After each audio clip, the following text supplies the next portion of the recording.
Ladies and gentlemen, please take your seats. The session is about to start. السيدات والسادة، يرجى أخذ مقاعدكم. الجلسة ستبدأ بعد قليل.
Good afternoon, everyone. Welcome back. I trust you had a nice lunch, nice sessions, and a nice time catching up as well. Welcome back for the closing sessions of the 18th Doha Forum. A reminder that at 5:45, the Secretary General Antonio Guterres will be joining us. If you follow the Doha Forum on Instagram, you've actually seen pictures of him spending time with Her Royal Highness Sheikh Moza, and he will be with us shortly. But before then, let me bring up our next panel. The topic is going to be how best to serve those in need, how the international community can best serve those in need. So let me bring to the stage the editor-at-large of The Atlantic, Steve Clemens. He will introduce his panel and moderate this discussion. So gentlemen, please make your way to the stage. Again, the topic is how best to serve those in need, how the international community can do that. And unfortunately, there is quite a massive need. So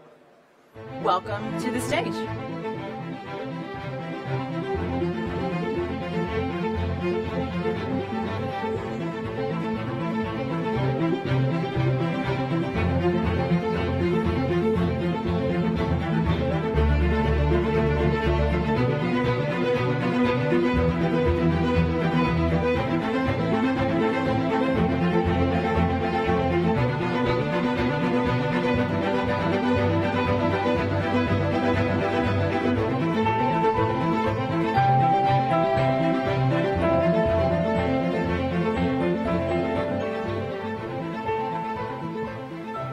Greetings, everyone.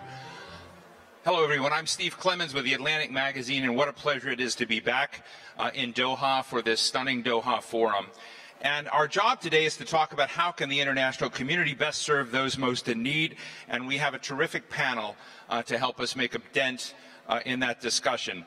Just to my left, we have Khalifa Al-Kuwari, is Director General of the Qatar Fund for Development. So good to be with you. Henrietta Fore is Executive Director of UNICEF. And Mark Lowcock is Undersecretary General for Humanitarian Affairs and Emergency Relief Coordinator. We're going to have a discussion, and I want to run through a lot of different material and challenge some of you on what we need to be thinking about to move the needle on humanitarian issues, to take stock of what's gone well and to be honest about what has not gone well. But before I begin, I just want to note for a moment, because someone just showed me this news, and we'll check Khalifa's connection to what's going on here in Qatar. But my understanding is that the Qatari government has just signed an agreement with UNDP so that there are 4 United Nations offices that will be located here. One of them will be UNICEF, another the International Organization for Migration, the Office for Coordination of Humanitarian Affairs, and UNHCR. And this sounds to me like a very, very big move, both on the kind of institutionalized role of Qatar's role in this, but can you share any of this with us? Sure. First, and did you know the news? I did. I certainly did. So you're in the circle. Yeah. First of all, I would like to thank you. I'm very pleased to be here today with you, Steve, and delighted to be with this distinguished panel, Henrietta and my friends Henrietta and Mark, on Doha Forum, the 18th edition. And I hope everybody is enjoying the discussion as I do. So today we did sign a partnership agreement. It's both structured partnerships between the state of Qatar and the UN agencies. We had the blessing of both leaderships for these partnerships. We have been working long time for this. It includes a framework agreement for partnerships, capacity building, offices in Doha, funding, and earmark funding, multi-year funding, which we think is crucial for the work of the UN agencies. The offices that Ministry of Foreign Affairs has signed to open to date, 4 offices, UNHCR, UNICEF, OCHA, and the IOL, plus the UNDP office as well.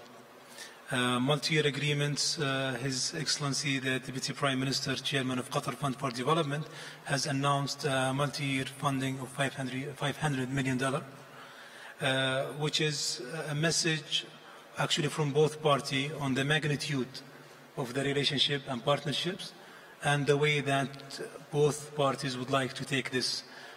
We believe in the UN system, and we believe that the role that the UN system and the multilateral system nobody else can fulfill. So we're supporting this role. Well, I think it's great, and I want to jump to Henrietta and to Mark for a minute to talk about. We have this contribution here, but you both, you're running a massive global humanitarian effort. Henrietta, you're working so much with children. But Mark, really quick, both of you. But I'm going to start with Mark for a moment. Can you share with us? Can you just give us a dashboard, if you will, of as we look towards 2019? What are we getting right? What are we getting wrong? And I'd really ask you the same thing.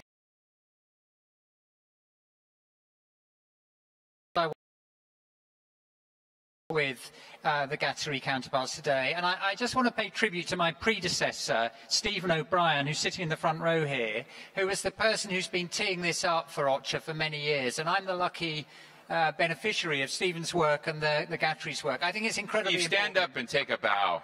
There you go. So the culmination of that is wonderful from my point of view. So to your question, humanitarian needs we project in 2019, and this is all laid out, just to get my advert out right at the beginning, in the Global Humanitarian Overview, which I published just 10 days ago. I think the world's most comprehensive, sophisticated, authoritative assessment. Steve is going to wave it for you, for those who haven't I have it, but I've dropped about 100 pages of it. This is just the summary. Thank you. Well, I mean, the three big takeaways from our projection for 2019. Firstly, needs remain at exceptionally high levels.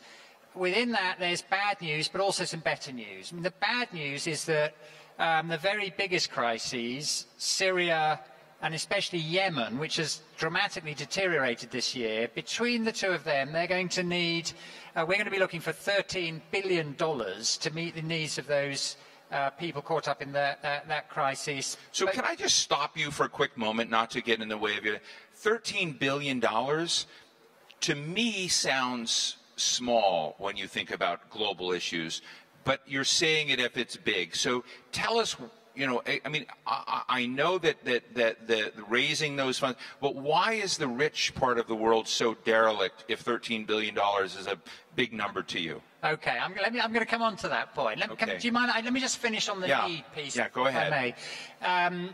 But there are other countries where the situation is deteriorating: Afghanistan, Central African Republic, Cameroon. The flip side is that there are a number of places which we project will improve. So Iraq, Somalia, Burundi, Haiti, we're projecting lower needs next year. And then there are 3 countries where the UN has been running humanitarian response plans for a number of years, where there's been enough progress for us not to need to do that next year, and they're Senegal, Mauritania and Burkina Faso. Now, on the money, to your point on the money, Steve, first thing I would say is, I agree with you. I think although we will be seeking a total of $25 billion or so next year, in relation to the number of people we will help, that's a very small amount of money. One of the cheapest ways of saving a life on this planet is investing in humanitarian action. We, the UN, right now are feeding 8 million people a month in Yemen. It costs us just 50 cents a day, 50 US cents a day to keep those people alive and give them a chance of a better future. So on the one hand, it sounds like a big number. On the other hand, it's actually a very cheap investment.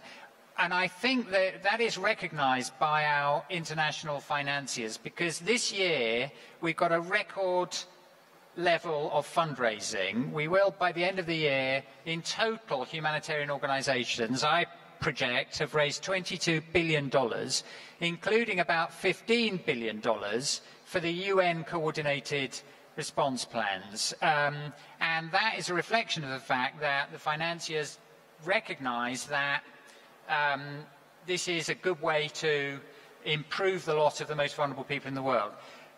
That number, though, that $25 billion number, is 4 times the number of a decade ago.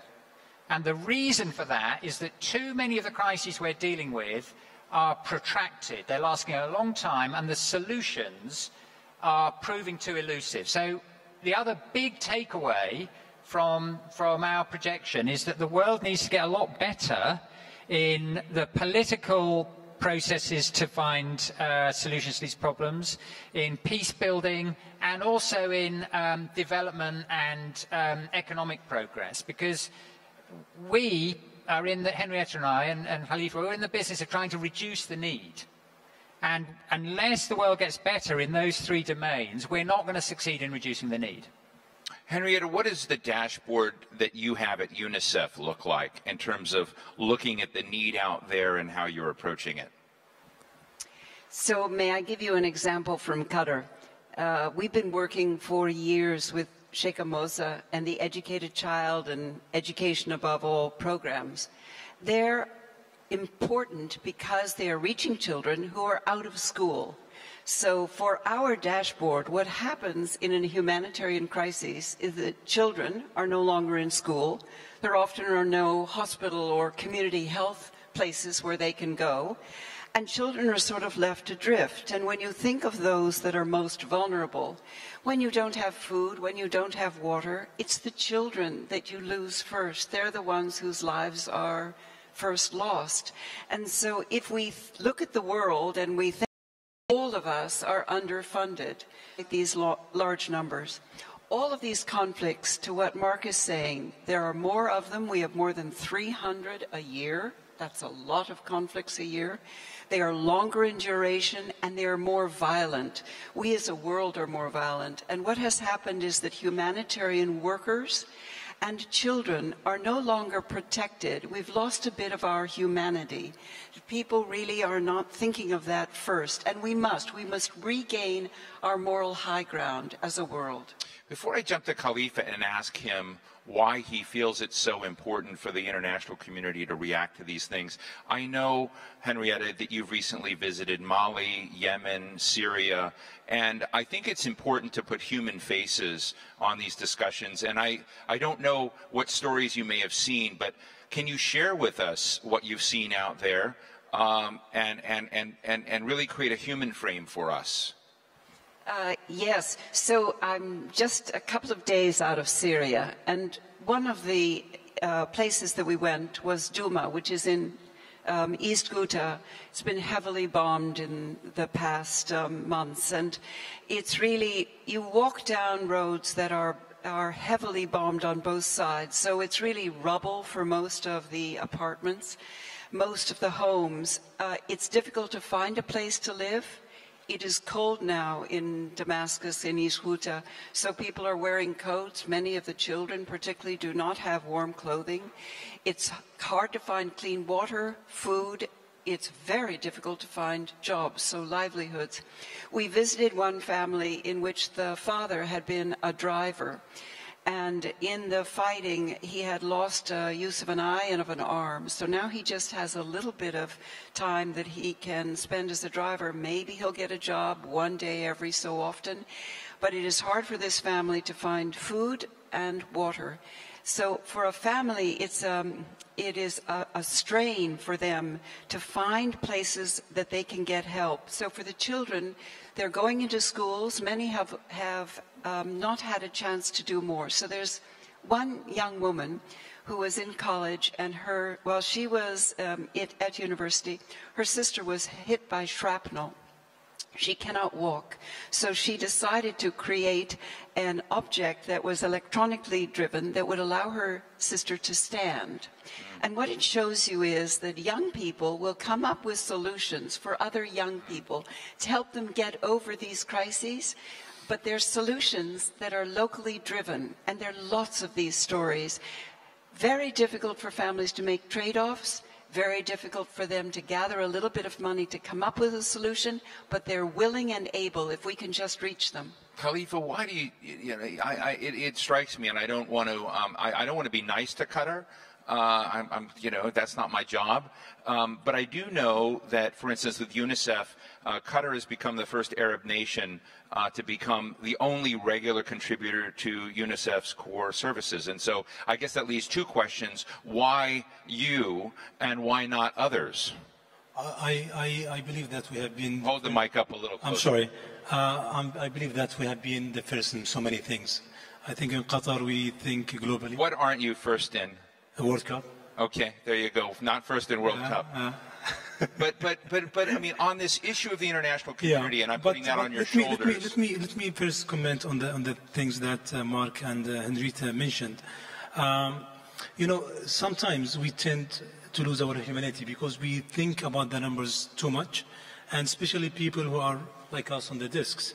So the situation that has been mentioned for specific incidents need to be looked at as a role model, as incidents that this is not only a financial contribution, this is life-changing for so many people.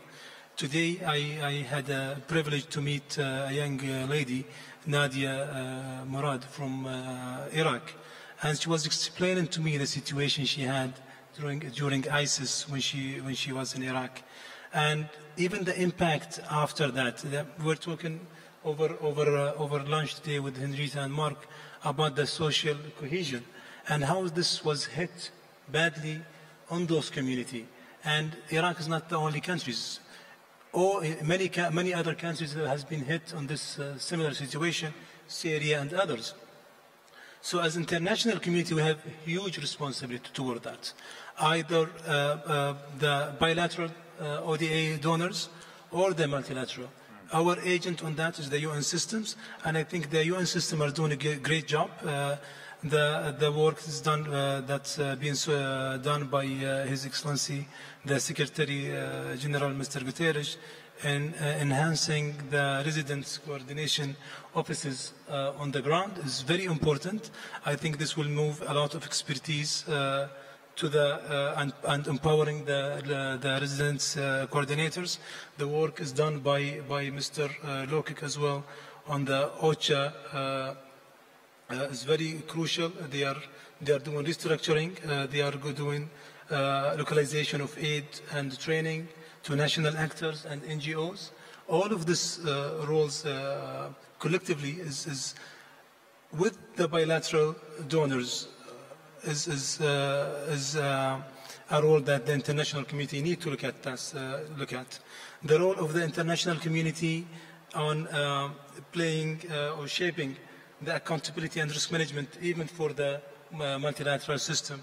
There are incidents has been reported about tackling cases of fraud, sexual exploitation, and abuse. Accountability needed to be on both sides. So I think the work that the UN is doing on that regard is highly appreciated. Special preventions and rehabilitation programs that the UN is doing is much appreciated from our side. We as Qatar being the first from the region and the ODSG group. Hold it a little closer. On the ODSG group with OCHA, so this is another first for us. So I think the things that we are cooperating with as international responsible international donor is very important. I mentioned the multi-year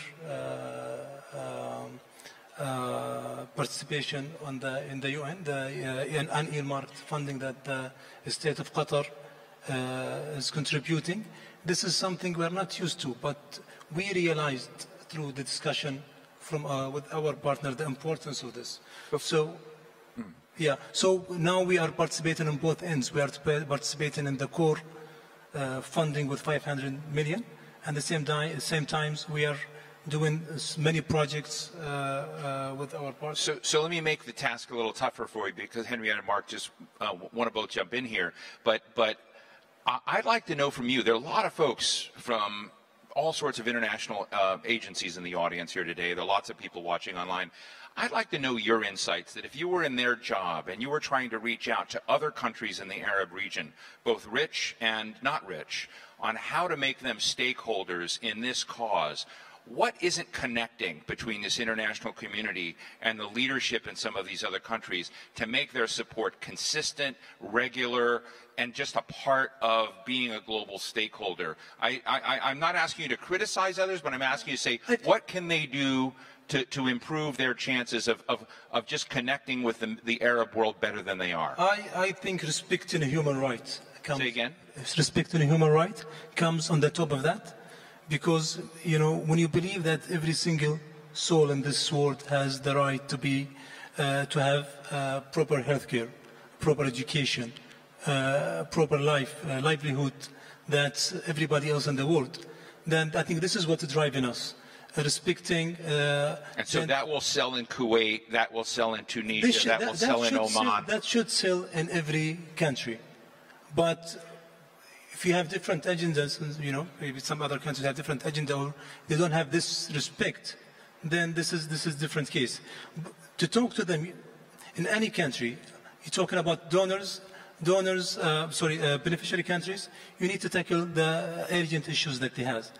For example, on the work you mentioned Tunisia, the work we are doing in Tunisia, it's affecting the beneficiaries, like we're doing the microfinancing, the vocational training.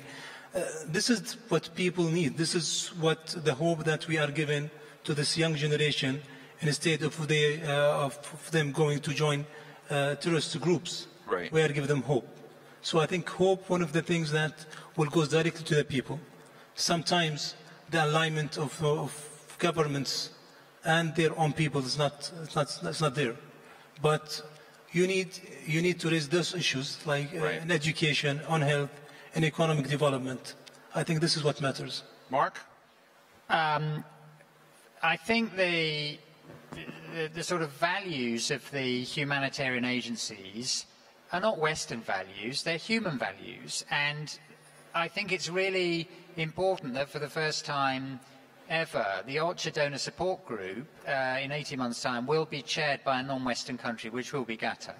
And I think spreading the responsibility and the burden more broadly will have multiple benefits. So I think that's, it is a first, and it reflects the several years of collaboration. There's another area, though, that I just wanted to flag where I think that Qatar has played a prominent role, which is in education in emergencies. And I signed another agreement today dealing with education in emergencies. One of the things you have to think about if you're dealing with humanitarian situations where people are displaced for up to 10 years or longer in some cases is what happens to that generation of children.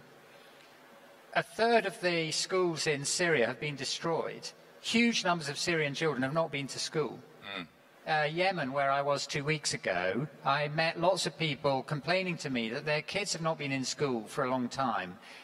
In the tragedy of the Rohingya in Cox's Bazar in Bangladesh, 1 million people fled that violence and terrible atrocities. Now in Bangladesh, too many of those kids are not in school. What do we think those kids are going to be like as adults if they never get a chance to go to school? Now, education in emergencies is something that Qatar has played a leadership role in. It's not just a human responsibility or a moral obligation. It's a strategic imperative to get all those kids in those protracted crises back into school for their sake, but for all our sakes as well. And that is an area where we're doing a bit better thanks to the role that Qatar has started to play. But we need to do much, much better than we're doing at the moment on that. Henrietta? Yes, so on rights, this happens to be the 30th anniversary of the Convention on the Rights of the Child. So that's a good place to start. If one just reads those rights, one begins to really pick up what Director General Khalifa was talking about and Mark, because rights begin at the time you were born. The second point I'd like to pick up on is Khalifa's excellent point about social cohesion.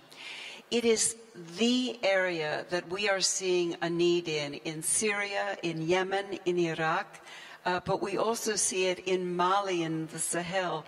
It is that if we can gather individuals, particularly if they happen to be at school age, in a school, from different tribes and faiths and customs and genders, it makes an enormous difference because they can become friends with each other. And that friendship, that sense of what social cohesion means in a society is what will build a peaceful and stable Middle East and region. So we'd really love to work more in those areas. We were in Mali recently, and there was a program there which they call themselves Peace Ambassadors.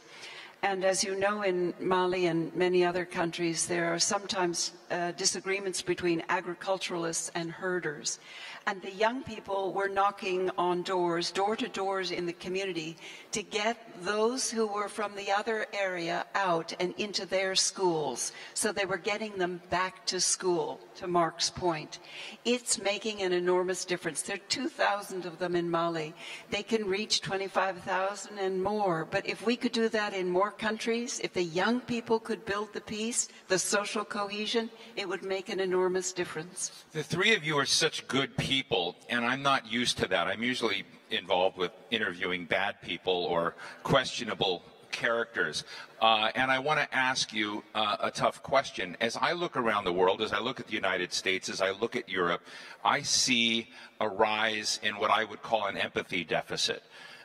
That there is a greater disregard growing inside some societies and some rich societies for the plight of others. We see the migration crisis in Europe is creating a crazy politics in some areas. We see in the United States a horrible disaster, in my view, on the border. When you talk about education of children, if you talk about the lives and health of children on the border and the lack of a concern, I see this growing and getting worse. And what I'm hearing from most of you right now are a positive story. And I want to ask, if you were going to go to war and go to battle with those that are promulgating, notions of not caring, which I think is a serious issue, and you may disagree with me, what would you do, Mark? Well, firstly, I think there is a responsibility on people in jobs like ours to try and communicate the bare human truth that we all know, because we visit these humanitarian crises and we listen to people and their stories. The people we listen to in Yemen or Syria or Cox's Bazar are, in every material respect, exactly the same as any of us. Exactly the same, with one difference, which is that life's lottery has been kinder to us than to them. So that human empathy, we need to do a better job in communicating and transmitting. I'm not sure I don't fully agree into your all of your sort of skepticism about where things stand on that. I'm a journalist. I live in skepticism. And that's great. Yeah. That's great. Yeah. But I do want to say that there are reasons why fundraising for humanitarian response is at a global high at the moment. And they're partly that there is a vast residue of human empathy and a sense of moral responsibility, but also, I think, a recognition that tackling these sorts of problems where they start is much smarter and cheaper than waiting till they spread to other places. And, I spent quite a lot of my career working for a national government, looking at all the different reasons why you would do certain things for your foreign policy objectives, and therefore coming face to face with the people you're talking about in the national security community and so on. And one thing that professionals in that community really get is solving the kind of problems that we're all engaged with is of fundamental importance for national security reasons as well as a moral responsibility. Henrietta? So I'd like to go on a war against violence. So next year, this 2019, we are going to do a big end violence campaign, and it is the This will be a UNICEF campaign? Well, we're hoping that it's going to be everyone, that it's going to be worldwide, and we'll do it through a coalition of both countries as well as UN agencies and lots of nonprofit organizations. The number one request we get from young people is that it's violence that's the problem in their homes, in their communities, in their schools, and online. And there's a second corollary to that. They're worried about the mental stress it's creating, depression, tendency towards suicide, violence with each other, because children can, and young people can be affected by being afraid, or they can become more violent themselves and move into bullying. So if we can stop violence, it will stop a lot of problems in the world. Khalifa? Thank you, Stephen. One of the things that I think, when you talk about empathy, I think sometimes communication is not there between different parties and communities. We have conducted research for the Syria, Jordan, and Lebanon, and one of the things we found that if you ask the refugees, they would think they are not welcomed. they are not wanted in the country. And if you ask the employer, they will have very positive message about the refugees. They are hard worker. They're not very expensive. We want them. We want to hire more. Maybe there is some regulatory issues that need to be tackled. But in many cases, I think there is miss of communication, either from the public policies made by government, or sometimes the media has a huge impact on that as well. Is there a tension between a kind of philanthropic approach to humanitarian aid and the kind of systemic? Interview Bono one time, and he said, take a look at some of the things China gives, but China was embedding itself more deeply in the infrastructure and the direction and the aid. There was a better ecosystem, and I'd never heard that before. So if I were to ask you right now, of the big players in the world, who gets aid and development right, and I know this is your business, who gets it right and who gets it worst? Start with the worst. Yeah, I'm not here to judge other donors, but I'll tell you something. Development and humanitarian need to be done based on the needed, as needed basis. That means the developing countries, a humanitarian situation, there is no discrimination, there is no tie aid, there is no political agenda. And this is the way it should be, and this is the way Qatar is doing it, regardless of what. We, in our development humanitarian policy, we don't discriminate based on political agenda, based on religion, based on ethnicity. We do it because this is, I think, very deep in our values as Qatar, and we're trying to translate this into actions. All our work into education, as we mentioned, it's collective work actually by Qatar Fund for Development, Education of All, and many other donors. It was based on the humanitarian need, on human needs. Sorry. So I think this is the way it should be. And if you do it this way, that means you are doing it the right way. If you are doing it with tie aid or different agenda, this is not the way it should be. On this question of this tension, is that a tension that you both kind of deal with? It occurs to me there's a gentleman in the audience named Hani Mastri who has this group called Tomorrow's Youth Organization in Nablus, and I've always been impressed by it because it helps work with women, very young women, in giving them not only skills, but essentially a potential pathway and a horizon into a different direction they may not have thought. So that seems to me to be a systemic thing as opposed to philanthropy. And I'm wondering, from an aid organization perspective, I think it's always interesting to ask the very tough question of what would put us out of business, what would fix things. And I know we're far from that, but I'm wondering how you look at that. Well, it is a matter of sort of pride and to be shouted from the rooftops for the humanitarian organisations that we're trying to do ourselves out of business. And the good news is if you look back over the course of certainly my lifetime, I'm probably a lot older than you, Steve, but over the last 55 years or so, the world has moved from a place where most people on the planet were hungry every day and couldn't get their kids into school, and if they were a woman, stood a high chance of dying in childbirth, to a position where that's not more than 50%, but less than 10%.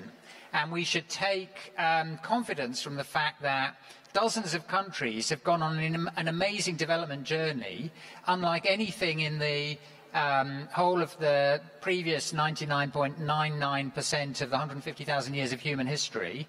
So if those countries can go on that journey, we have to believe that the 30 or 40 which have been stuck in a cycle of violence and resource pressures and demographic challenges and governance not responding adequately to the needs of the people, all those things cycling around after each other and haven't gone on this improvement journey. We do have to believe that that progress is possible in those places too.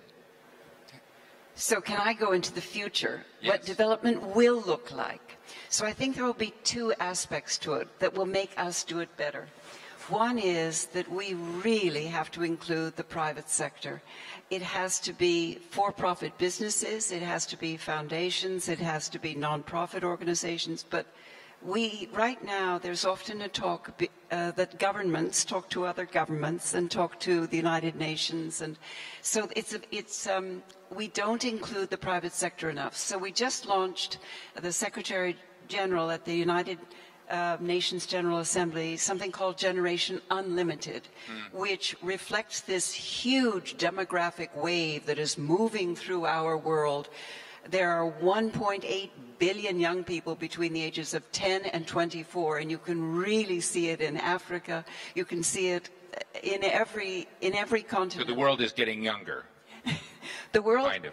Well, the world has a challenge here, yes, because while it's got this big youth dividend, they don't have jobs, and they're feeling that the education systems we've given them are not getting them to where they need to be to earn a livelihood. So they want a remodeling of their secondary school systems to include digital education, classroom, life skills and work skills, and that would make a big difference to them. And who can help with that? Public and private entities together. They need internships and job shadowing. This world needs 10 million new jobs a month. We're not creating them. So if we can help them do big public-private platforms like Generation Unlimited that Mark and I and Khalifa are all part of, it would really help. The second thing I think is where we're going is innovation.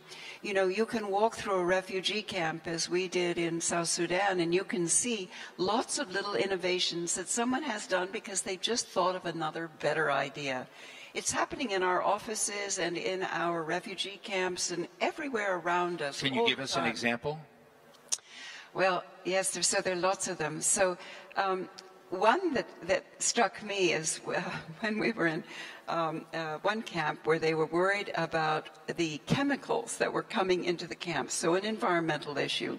They began taking Dixie cups and they put a little bit of cotton in it, and it became their little mask that the children could wear around the camp. So that was a really low-tech solution. But there are higher-tech solutions, like little wristbands that have on it a chip so that we can find that child and know that they belong to this family. So when a child gets separated from their parents, let's say they're Rohingya who come over into Cox's Bazar, we can place them with their family again. It's an innovation. It's a different way to look at it. But we need that at the U.S. border. Well, and we just delivered in Vanuatu the first vaccinated child. It's because Vanuatu is an island that's very hilly and remote. It's hard to get to. So there are lots of innovations that are coming, and our whole ecosystem of development has to move toward those innovations. So private sector and innovations, that'll be our future. Before I let you go, and I want to ask Khalifa this as well, I know that well before you were doing many of the public service roles you were in the corporate world. You were a CEO of a major manufacturer, and you've been on the board of directors of some of the world's biggest companies. This is her pre-UNICEF life, board of General Mills, ExxonMobil, and others.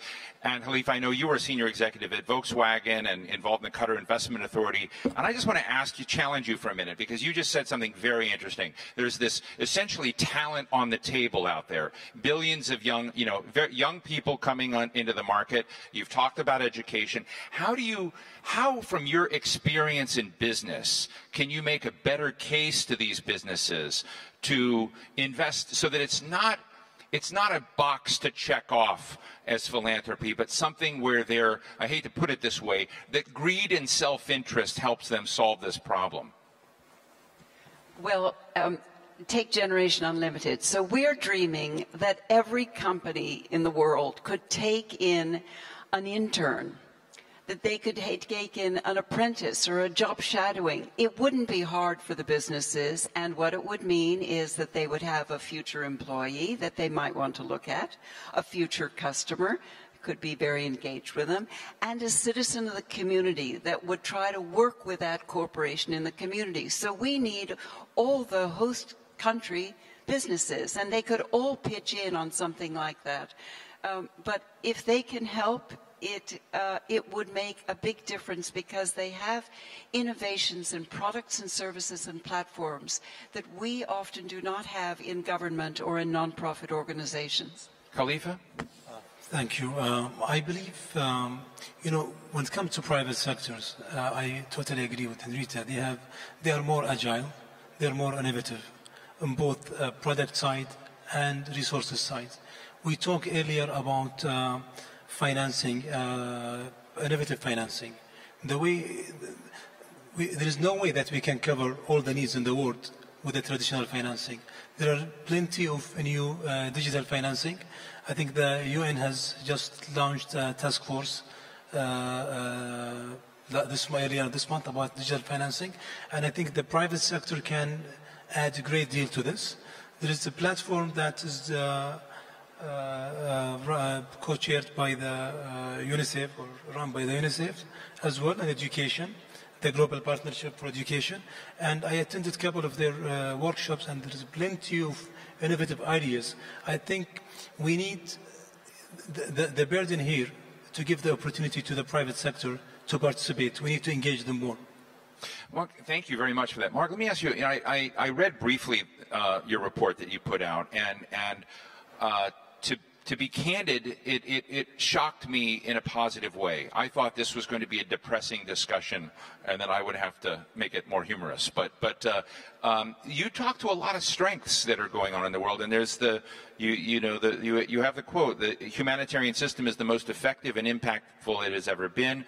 We are better at identifying different groups' specific needs and crises, and quicker to respond when disasters strike." That's part of the good story you were sharing, and I always think these opportunities are important to highlight not just villains but heroes. And I'm interested in the heroes that have made your task easier or helped you move forward better, that deserve some recognition.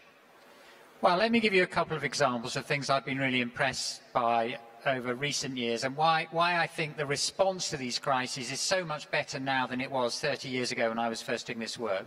The first comes out of private sector innovation.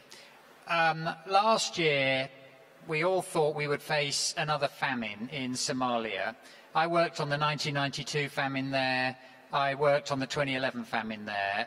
I never want to see another famine. And what happened last year in Somalia was, through the use of mobile money, text messages being sent, financed by donors, to people all over the country, which were redeemable in the local market for food. 600,000 families, 3 million people got purchasing power so they could solve their own problem. That technology wasn't there in 92 or 2011. It saved countless lives last year, and that's a public-private solution. Another example, really important point I want to pick up, that touches on something that Henrietta said earlier, and we're going to need a much stronger focus on over the next few years, relates to the trauma and psychosocial suffering of people in these crises. When my first job was dealing with the famine in Ethiopia in the mid-1980s, what we thought humanitarian response was about then was chucking food out of the back of an aeroplane and hoping people would survive by dint of that. What we now understand is that suffering is much deeper and broader and longer. And so the identification through organisations like UNICEF, through the UN Population Organisation, through lots of other NGOs especially, of the need to address people's trauma, the brutality and the impact of brutality on them and their communities. That is a really important way in which our response to these crises is improving. Henrietta and Khalifa, just before I go to the audience and we gather questions, I'd love to get a quick snapshot of what some of the other things is. You know, when I listen to Mark sort of talking about tracking people, I'm wondering if technology and platforms has changed the game at all, and whether there are opportunities. See, we were just talking about my background. When I was a young boy, I lived in Japan. I went to South Korea. South Korea was one of the poorest places in the world, and today it's one of the richest. I mean, it's extraordinary. And I'm sure you've seen other places, even in this region, that have gone through. And I'm wondering whether we have an opportunity that we may not yet realize, that for some of these distressed, really stressed out areas, that there's an opportunity to leapfrog out of their conditions into something extraordinary, whether technology changes that. But I love both of your quick thoughts on that, and then we'll go to the audience. Henrietta? So a quick thought is on, and if you can, it is in Cox's Bazar, you are able to give that baby an identity.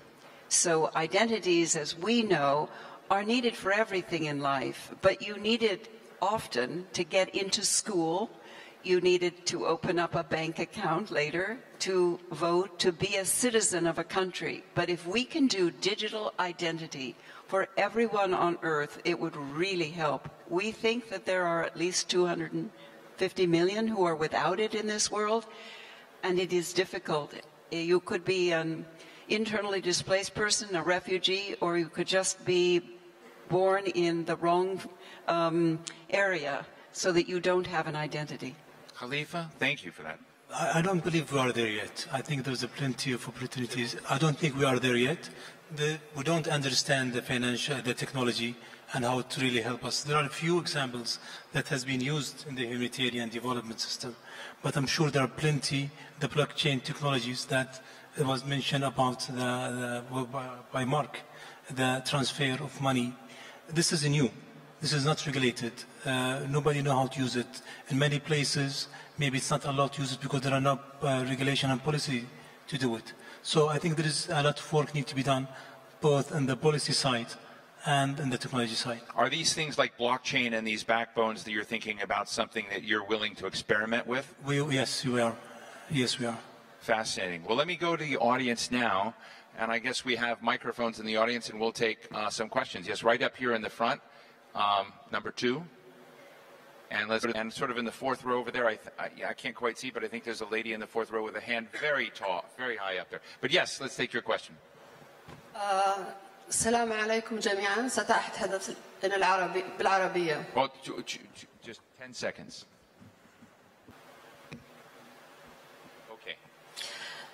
حصة الثاني مبعوث الأمين العام لجامعة الدول العربية في الشؤون الإنسانية. أشكركم جميعا وأود أن أؤكد على مقالة خليفة بخصوص تقديم الدعم بناء على التقييم الحقيقي والواقعي والفعلي.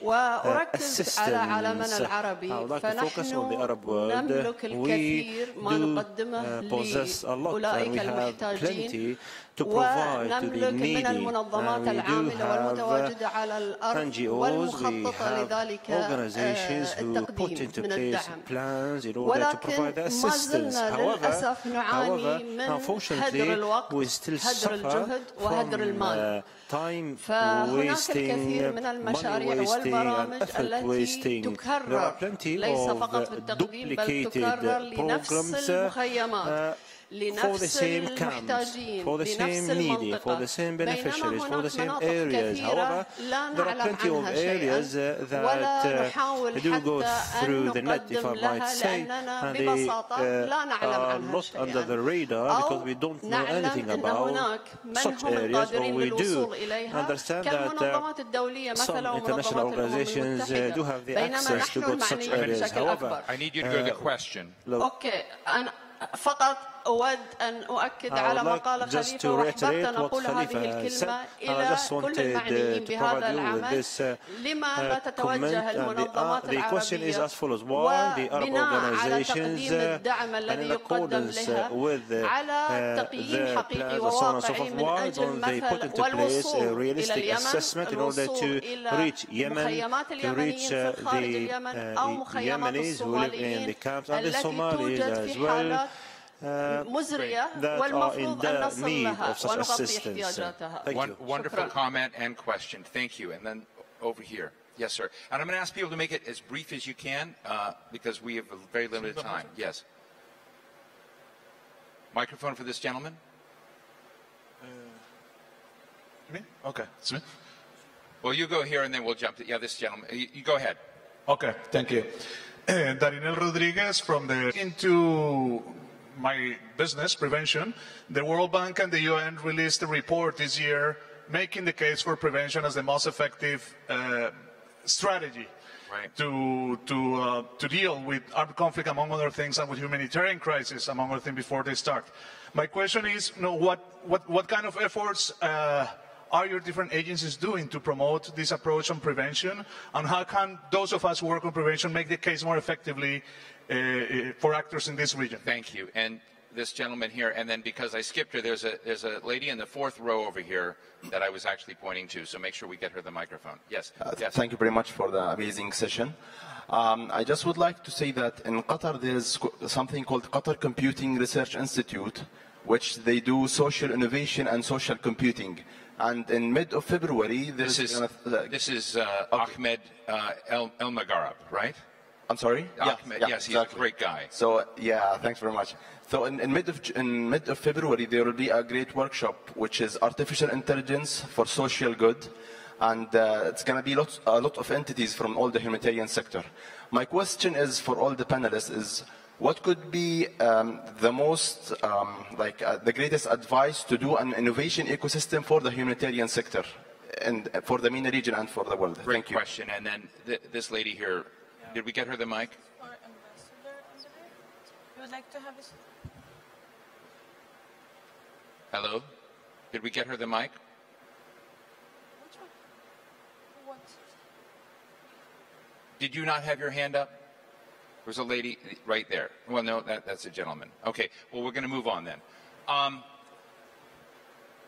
So we have basically 3 points and questions were very interesting. And one, Khalifa, I'd ask all of you to respond to, which is really overlap, inefficiency, and what I took from her comment was, why aren't there doing more systematic and quality research into what need is? That's the topic today. What can the international community do for those really in need, as opposed to the same stops? And so that's one of the questions. The second is, when they bring together a lot of humanitarian sector, they're going to deal with this fascinating Qatari initiative. I met with the director yesterday. What could be done from your perspective to enhance success there? And the third, on the question of prevention, not only how to sort of instill that more, because I know we actually did discuss that up here, but what can this community do more to instill that notion than it's doing now? Let me start with you, Mark. Well, let me deal with the last point first. We have in front of us here the Prime Minister of Somalia, country I've worked on. Excellency, before you came in, I was just talking about it for more than 25 years. We know that, unfortunately, Somalia will be subject to recurrent droughts. That's been a feature of the history of the country, and climate change is making it worse. Right now, having recovered from the last drought, there's an opportunity to build resilience and to develop and to prepare for the future. One of the most important things the government is doing in Somalia is trying to finalise the process to get their debt relief by the IMF, which would open up more financing. And one of the best prevention interventions that could be made for the Horn of Africa over the next 6 months, I propose to you, is to help Somalia get itself across the line on that debt relief process so they can get development going, be more resilient. I would like to just deal with the I have to do it very quickly. I've just been duplication and inefficiency is a real issue. We need better shared assessment of needs, then sharing better information on what we're all doing to respond to those needs. My office can help with that. Henrietta, quick thoughts. So let me take the one on artificial intelligence. We could really use help with children and young people who have been out of school and out of touch with families during times of violence. So Syria is coming up on its 8th anniversary, South Sudan, and on it goes. So a child soldier being reintegrated, a 16-year-old who's been in the violence and hasn't been in school for 5 years, how artificial intelligence could become a buddy system. Every young person loves technology. They want to be on their digital, if they have a chance to have an iPhone, they want to be on it. So if you can come up with some solutions on that, we'd love it. Khalifa, you get the last word, so make it good. Thanks. So talking about prevention is one of the most efficient and cheapest way to do development in humanitarian, and either in the political angle or in other ways. In the political angles, I think stopping the wars or the conflicts before they start would be the cheapest way. The reconciliations happening a few days ago, led by the UN regarding the Yemen issue, is an example of that. Prevention, we have many projects that we do focusing on the root causes, like WASH, for example, to prevent cholera. This is one of the things we do. But I couldn't agree more on that. Well, I want to say thank you. As we welcome the Prime Minister back to join us today, and as we prepare for the Undersecretary General of the United States, Mr. Gutierrez, to come in and speak, I want to thank Mark Lowcock, Undersecretary General for Humanitarian Affairs and Emergency Relief at UN, Henrietta Fore, Executive Director of UNICEF, and Khalifa Al-Kuwari, Director General of the Qatar Fund for Development. This was a superb conversation, and I think we went some surprising new directions. Thank you all very much. Please give them a round of applause. Thank you, Steve, and distinguished panel for being surprisingly hopeful, encouraging about dealing with some of the most challenging issues in the world. We appreciate that very much. And about to join us now in the ballroom, Steve alluded to this, but I have the honor of actually being able to introduce two incredible people. So joining us very shortly in the ballroom, His Excellency and the Prime Minister and the Minister of the Interior of the State of Qatar, Sheikh Abdullah bin Nasser bin Khalifa Al Thani, and he will be joined by His Excellency, the Secretary General of the United Nations, Antonio Guterres.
Your Excellencies, welcome.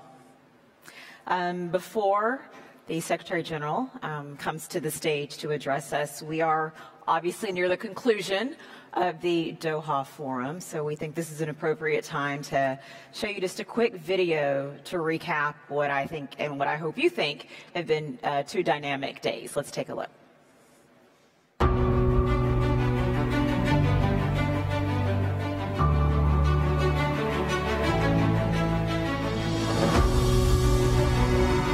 أرحب بكم جميعا في منتدى الدوحة الثامن عشر الذي سيتناول عددا من أهم القضايا الاقتصادية والاجتماعية والتحديات السياسية في عالمنا اليوم.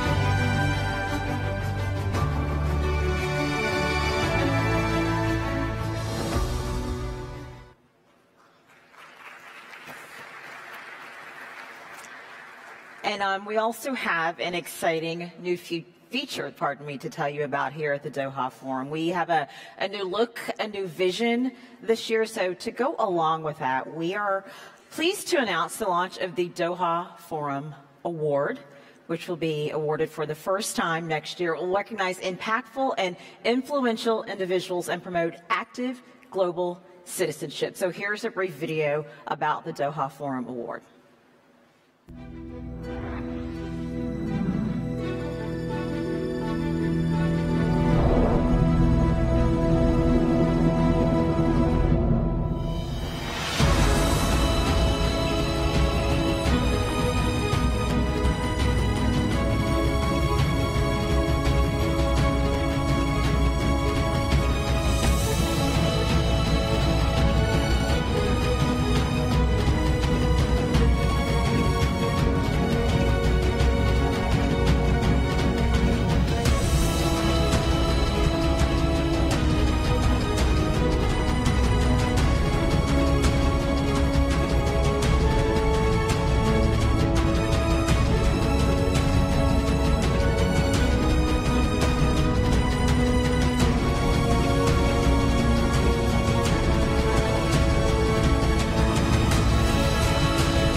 dialogue, diplomacy, and diversity. And now to bring someone to the stage who is pretty much an expert in all three of those things, our final speaker, our distinguished gentleman, His Excellency, the Secretary General of the United Nations, Mr. Antonio Guterres.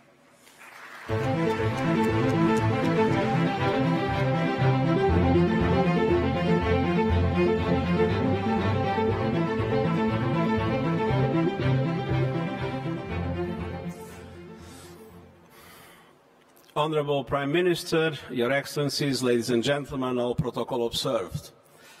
I congratulate the Doha Forum and its mission to serve, and allow me to quote, to serve as a platform for global dialogue on critical challenges facing our world. End of quote. Exactly what we need. Perhaps the most precious and increasingly scarce resource in our world today is indeed dialogue. Places to broaden understanding, to share ideas, to think out of the box and find common ground. And we need more such platforms to respond to our collective challenges. I thank you for the space you have created through the Doha Forum. I know you have had a very full and rich 2 days of discussions. And I'm here in Doha on the final leg of a journey that started in Marrakesh, where we adopted the Global Compact on Migration. From there to Poland for the Climate Summit. From there to Sweden for the Yemen talks, back to Poland, and each of these days underline a core reality in today's world. To put it simply, we face enormous challenges that can't be solved by any country on its own. Climate change, the defining challenge of our times. Migration and refugees, people on the move everywhere. The multiplication of conflicts that are increasingly interlinked and which itself is linked to newer threats of global terrorism and international criminality. And the impacts of new technologies that are difficult to manage in all their dimensions. And the list goes on. But 2 things are clear. First, more than ever, we need global responses to global challenges. And second, more than ever, multilateralism and international cooperation are under fire. This is the ultimate paradox of today's world. Multilateralism is being questioned precisely when we need it most.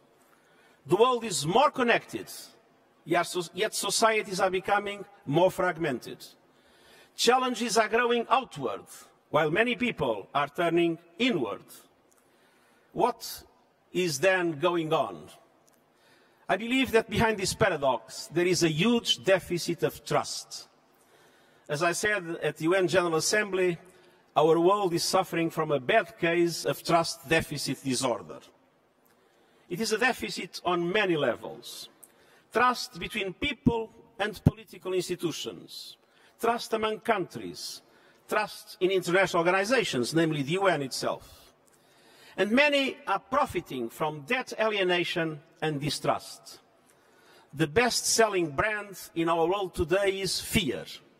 It gets ratings, it wins votes, it generates clicks. And the trust deficit grows ever larger with uneven economic growth that leaves too many people and communities behind, stagnant or declining real per capita incomes, escalating trade disputes, rising debt, and another current of geopolitical tensions adding further pressure to the global economy, and perhaps above all, rising inequalities that undermine stability and social cohesion in many countries in our world.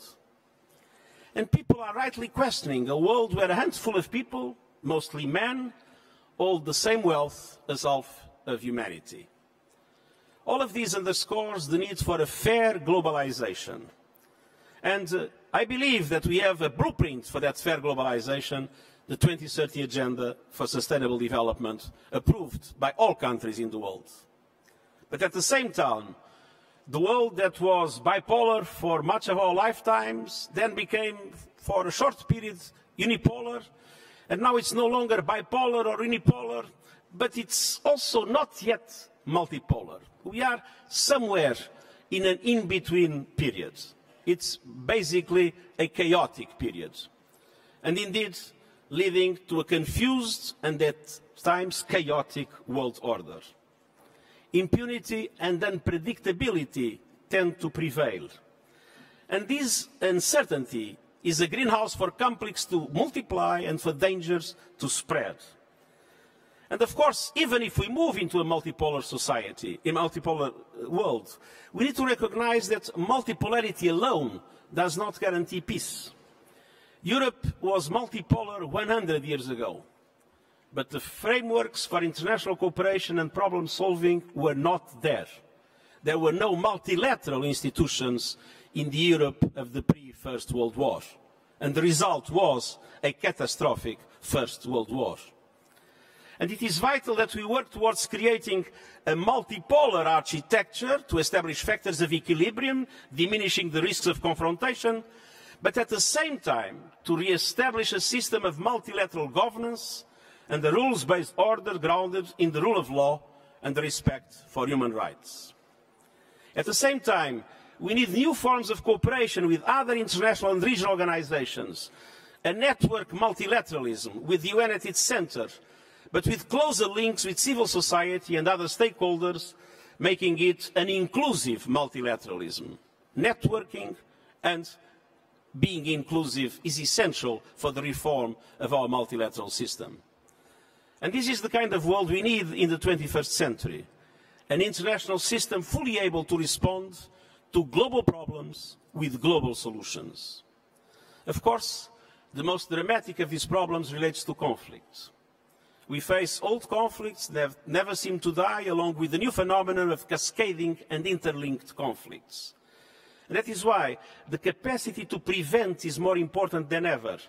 And that is why I'm pushing for a surge in our diplomatic capacity, while understanding that prevention and sustaining peace must be our common key instruments.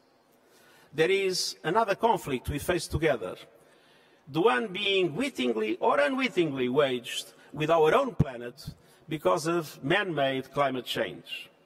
And this is a battle for our future, and in this conflict, nature does not negotiate. And climate change is running faster than we are, and we are running out of time. If science has been wrong, it is only because things are getting worse than even what was predicted. And the facts speak for themselves. The impacts are everywhere. More extreme weather, rising sea levels, melting sea ice, the social, economic and environmental costs of climate change dwarf the costs of acting now.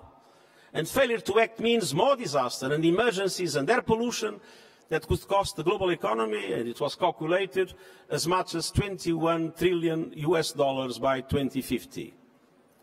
On the other hand, ambitious climate action will not only slow temperature rise, it will be good for economies, for public health, and for the environment. Green business is becoming truly good business, and technology is on our side.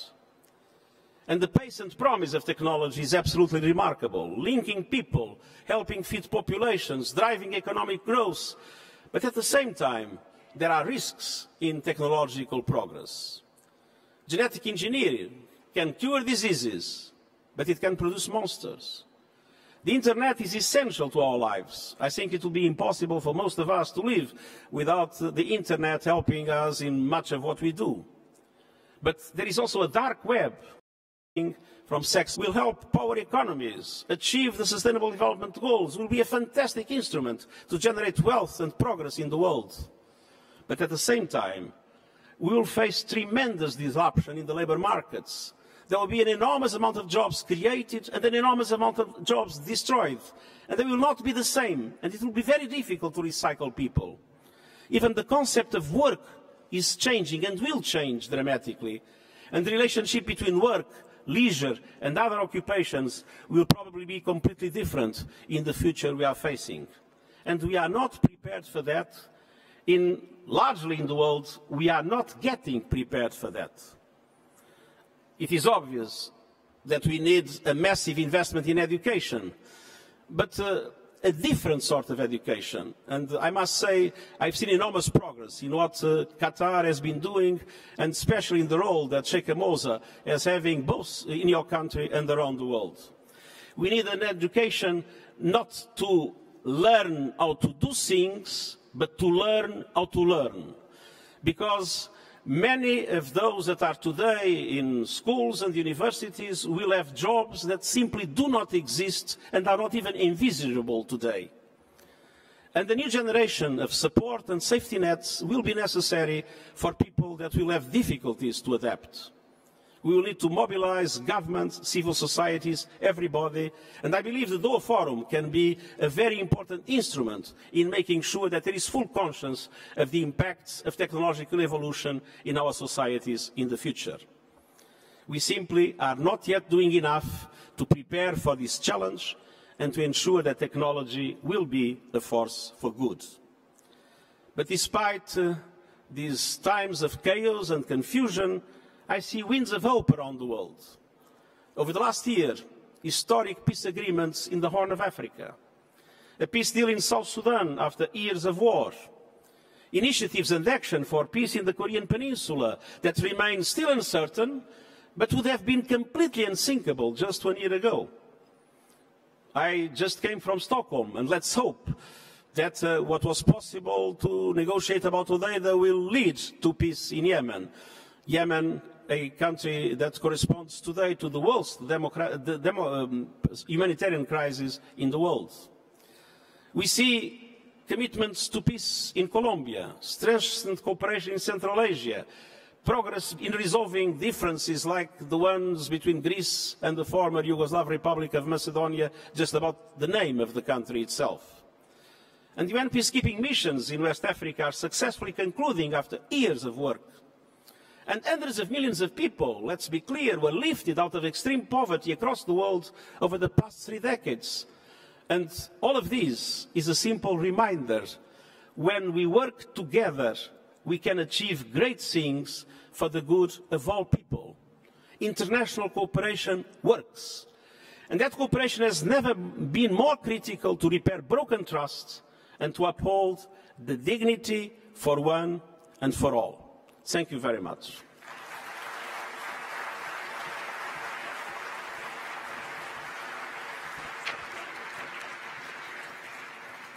Mr. Secretary General, thank you very much. We are deeply honored by your presence and very grateful for your remarks. We have come to the close of the 2018 Doha Forum. I want to thank you all personally. I just wanted to, for the opportunity to have been your host. It's been really quite a joy. Your Excellencies, our distinguished guests, friends, colleagues that represent 70 countries in this room, thank you so much for being part of the 2018 Doha Forum. Please continue. Oh, yeah.